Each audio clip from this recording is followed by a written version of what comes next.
차이나나옵니다. 오늘은 유안타증권의 김도공 대리와 함께 중국 시황 확인해 보겠습니다. 대리님 안녕하세요. 네, 안녕하세요.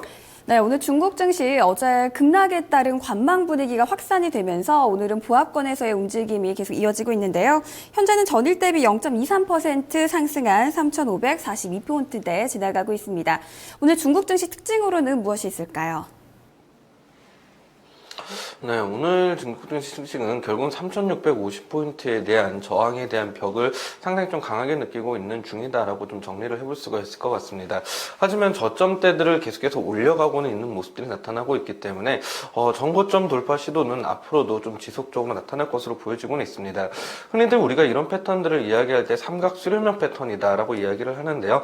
이 패턴들에 대한 돌파가 어떻게 나타날지를 지켜볼 필요성들이 있을 것 같습니다. 오늘 증시에서 상승하고 있는 업종들을 좀 살펴보니까요. 귀금속 업종, 그리고 증권 업종, 그리고 에너지 설비 업종들이 올라가고 있는데, 특히나 증권 업종 같은 경우는 앞으로 이제 IPO를 등록제에서 이제 인가제에서 등록제로 바뀌게 되면서 앞으로 관련 수수료 수익들이 조금 더 늘어날 것으로 좀 전망이 되고 있는 상황입니다. 때문에 최근 들어서 계속된 상승세가 나타나고 있는 것으로 좀 보이고 있습니다. 그렇다라고 하면 앞으로도 좀 관심을 좀 가져봐야 될 그런 업종이지 않을까라고 생각이 됩니다.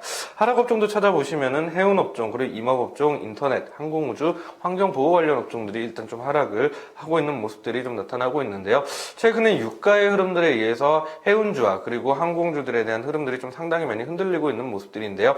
유가의 안정기가 나타나기 전까지는 관련 업종들은 계속된 변동성들이 나타날 가능성들이 좀 높기 때문에요. 유가 안정기까지는 관련 업종들에 대해서는 조금 관심을 조금 멀리 두시는 것이 좀 좋을 것 같다라고 이야기 드릴 수 있겠습니다.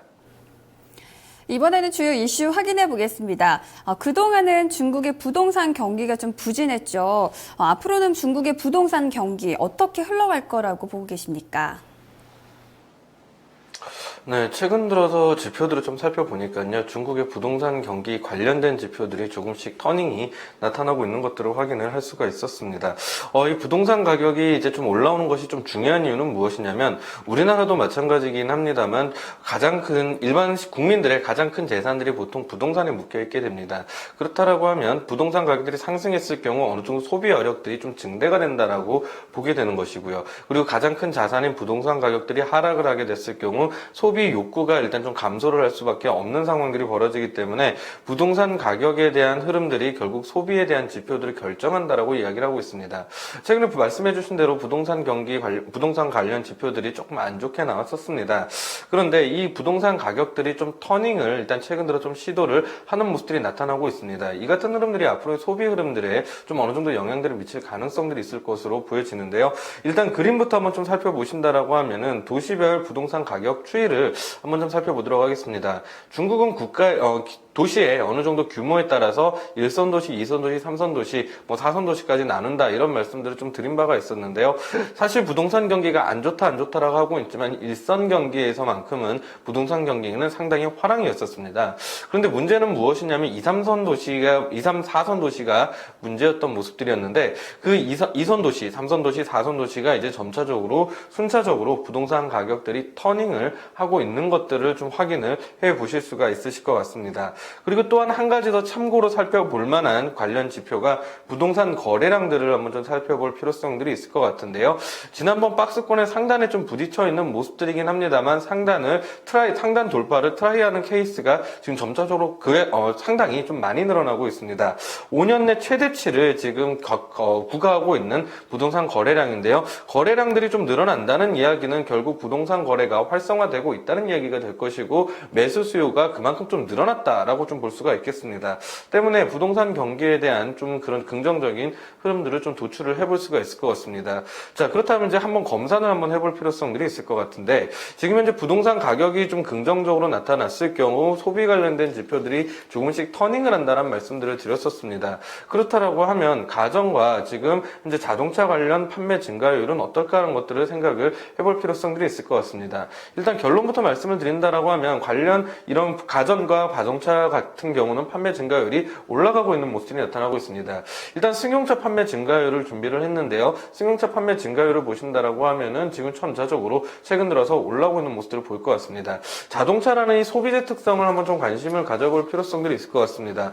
우리가 자동차가 뭐 돈이 없는데 쥐어짜서 바꾸는 케이스들은 별로 없습니다. 결국 어느 정도 상황이 좀 좋아졌을 때 자동차를 바꾸게 됩니다. 그렇기 때문에 지금 현재 자동차 판매 증가율 같은 경우는 중국인들에 대한 소득 증가율과 늘어난 것도 일부 요인들로 작용을 할 수 있겠습니다만 최근 들어 감소를 하고 얼마 전까지 감소를 하고 있었던 자동차 증가율이 부동산 증가율의 증가율과 함께 같이 선행을 하고 있다는 모습들은 부동산에 대한 요인들 또한 적지 않다라고 좀 볼 수가 있을 것 같습니다. 앞으로도 부동산 가격들에 대한 추이가 이렇게 유지가 된다라고 하면은 가전과 그리고 자동차 판매량 그리고 또 나아가서는 중국의 소비 관련 지표들까지도 나아질 가능성들이 상당히 높다라고 말씀드릴 수 있겠습니다. 네, 또 올해 중국의 택배량이 크게 증가하면서 세계 1위의 택배량을 달성할 것이다라는 예상이 나오고 있는데요. 이렇게 택배량이 증가하는 요인 어디서 찾아볼 수 있을까요? 네, 전일 온라인 상거래가 좀 증가되고 있다는 것들을 이 시간을 통해서 안내를 드린 것으로 알고 있는데요. 그 요인들 또한 첫 번째 요인으로 좀 꼽을 수가 있을 것 같기는 합니다. 이런 요인들이 결국은 이제 중국의 택배량들에 대한 증가세들을 만들어내고 있는 것으로 좀 볼 수가 있는데 지금 현재 전년 동기 대비 47.9%가 증가를 하면서 전 세계 1위 물동량을 택배량들을 자랑을 하는 국가가 되었습니다. 결국은 이런 흐름들을 한번 좀 살펴본다라고 하면은 생산을 해서 유통해서 소비자한테 갈 때까지의 방식들이 빠른 속도로 과거에서 지금 최신 형태로 좀 바뀌어나가고 있는 구간들이다라는 것을 볼 수가 있을 것 같은데 정부에서 인터넷 플러스 정책들을 상당히 좀 강조를 하고 있다라는 이야기를 좀 드렸습니다. 이런 상거래 역시도 지금 현재 이런 상거래 역시도 온라인 인터넷을 접목을 시켜서 판매하는 것들을 원하고 있고요. 그리고 얼마 전에도 도시와 농민들 간에 이제 소득 격차가 좀 심하다라는 말씀들을 좀 드렸었는데 중국 역시도 우리나라와 마찬가지로 중국 역시도 중간 상인들이 일단 좀 유통 마진들을 가져가는 경우들이 많았었습니다. 이것들을 직거래를 활성화시킴을 통해 가지고 농민들에게 수익을 더 보존해 주다는 정책들 역시도 같이 나오고 있었던 그런 순간들이었습니다. 결국 이러한 중국의 택배량 증가는 인터넷 플러스 정책과 맞물리면서 결국 시너지 효과를 발휘를 하고 있고 거기에 대한 성과가 택배량 증가로 나타나고 있다라고 보시면 될 것 같습니다. 그동안 사실상 농촌 사업 영역들 서부 지역으로까지도 일단 사업 영역들이 확대가 되면서 물동량들이 중국 전 지역으로 택배 사업화가 가능해지고 있는 구간들이다라고 좀 보시면 될 것 같고요. 1월에서 11월 중국 택배량들이 누적 기준으로 182억 건을 달성을 하면서 48.1%를 증가하는 모습들을 보였습니다. 이런 수치가 12월 달까지도 이어진다라고 하면은 택배량 연간 200억 건은 일단은 무난하게 돌파가 될 것으로 보여지고 있습니다. 그리고 매출액 역시도 같이 증가를 하고 있는 모습들인데요. 한 2,456억 위안으로 지금 집계가 되고 있고요. 이 수치 역시 전년 동기 대비해서 34.9%가 증가하는 모습들을 보여주고 있습니다. 이런 흐름들이 지속이 된다라고 하면은 결국은 중국의 물류주들 같은 것들에 관심을 좀 가져볼 필요성들이 있겠다라고 이야기 드려보겠습니다. 네, 후광통 유망주 확인해 보겠습니다. 앞서 부동산 가격이 터닝을 시도 중이다라는 이야기가 나왔었는데요. 그렇다면 이 부분과 관련된 종목을 살펴보는 것도 좋을 것 같습니다. 오늘 후광통 유망주 어떤 종목 가지고 나오셨나요? 네, 북경 수도 개발이라는 종목을 준비했습니다. 앵커님께서 말씀해 주신 대로 부동산 가격 상승과 관련주로서 엮어서 좀 볼 수가 있는 종목입니다. 북경이라는 이름이, 이 회사 이름에 북경이라는 이름이 들어가 있는데, 이름에서 알 수 있듯이 베이징 지역의, 북경 지역의 주요 부동산 개발 업체다라고 좀 보시면 될 것 같은데요. 아까 표에서 보셨듯이 알겠지만은 중국의 일선 도시 중심으로는 부동산 가격이 이미 과거부터 돌아나가고 있었습니다. 일선 도시라고 하면은 중국에서 가장 큰 도시들을 모아놓은 그런 그런 도시들을 지칭하는 말이라고 보시면 될 것 같은데 북경은 당연히 좀 들어가 있는 상황이다라고 보시면 될 것 같습니다. 결국 이런 부동산 가격에 대한 상승세가 결국은 이 동사의 실적을 이제 좀 증가시킬 것으로 이제 전망이 되고 있는 상황이고요. 그리고 북경에서 이제 여러 부동산 회사들이 있습니다만 그 중에서도 이제 시장 점유율과 그리고 기업 규모가 그 중에서도 1위를 차지하고 있는 중국의 국유 기업 기업입니다. 앞으로 이 국유 기업들 간의 이제 통합이 계속해서 이루어질 것으로 이제 좀 보여지고 있는데, 이렇게 좀 시장 점유율과 그리고 기업 규모에서 1위를 차지하고 있는 이 북경 수도 개발이라고 하면은요, 앞으로 있을 중국의 국유 기업 개혁에 의한 합병에서도 상당한 좀 수혜를 볼 가능성들이 높다라고 보여지고 있습니다. 때문에 한번 관심을 갖고 살펴보시면은 긍정적인 투자 전략들 도출해낼 수 있을 거라고 생각이 됩니다. 네, 중국 증시 마감 30여 분 남겨두고 있습니다. 앞으로 어떤 부분을 좀 확인해 보는 게 좋을까요?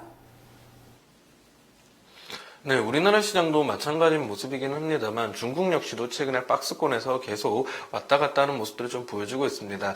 여기서 주요하게 좀 설정이 되고 있는 그런 저항대 라인이 지금 현재 3,650포인트로 나타나고 있는 상황입니다. 이 3,650포인트에 대한 돌파가 나타나지 않는다라고 하면은 결국은 이제 중국은 박스권 하단부로 갈 수밖에는 없는 상황입니다. 이 박스권 하단부에 대해까지 지지를 좀 기다리시는 그러니까 사서 좀 물리시는 그런 전략들보다는요, 저는 개인적으로 좀 이런 투자 전략들을 좀 제시를 해드리고 싶습니다. 3,650포인트 뚫릴 때까지 기다렸다가 뚫리고 나면은 그때부터는 추세에 대한 전환이 나타나고, 그 추세의 전환이 나타난 시점에서 다시 한번 매수로 접근을 하시는 전략들이 조금 더 좋지 않을까라고 보여지고 있습니다. 그 전까지는 오늘 방송 초반에 말씀드렸던 대로 삼각 수렴형의 방향 수렴형이 진행이 되고 있는 구간들이기 때문에요, 방향성 탐색들이 모색을 하고 있는 구간이라고 보시면 좋을 것 같습니다. 방향성이 방금 말씀드린 대로 방향성이 나타나기 전까지는 다소간의 좀 보수적인 전략들 가져가 보자라고 말씀을 드려보도록 하겠습니다. 네, 대리님 오늘 말씀 고맙습니다. 네, 감사합니다.